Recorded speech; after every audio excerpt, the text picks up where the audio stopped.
বন্ধুরা, এটা গিমা শাক। এটা আমরা কোনো দিন খাইনি, মানে বছরে একবারই খাই আজকেকার দিনে, চৈত্র মাসের শেষ। তো এই যেটা শাকটা মানে খুব তিতো, এইটুকু মানে অনেক প্রচণ্ড তিতো আছে এটা। তো এটা রান্না করব। কড়াই বসিয়ে দিয়েছি, তেল দিয়ে দিয়েছি, তেল গরম হয়ে গেছে, কালো জিরে দিয়ে দিলাম, কেটে ধুয়ে বেগুনগুলো রেখেছিলাম বেগুনগুলোও দিয়ে দিলাম। মধ্যে কোনো মশলা যাবে না, শুধু হলুদ আর নুন, ব্যাস, আর কিচ্ছু না। এখানে বেগুনটা ভাজা ভাজা হয়ে গেছে, এবার ডিমাটা দিয়ে দেবো।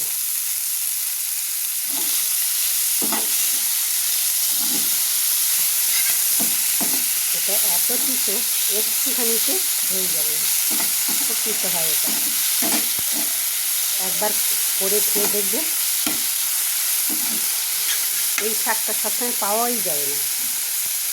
দিয়ে টক ডাল বসিয়ে দিয়েছি,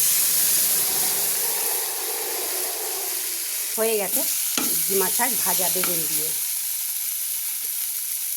আমি এটা সেভ করে আর দেখালাম না, কড়াইতে থাক। তা বন্ধুরা, যদি এটা ভিডিওটা ভালো লেগে থাকে বন্ধুদের সঙ্গে শেয়ার করবেন, আর আপনাদের ভালোবাসায় আমি এগিয়ে যাব। তো ভিডিওটা দেখার জন্য ধন্যবাদ।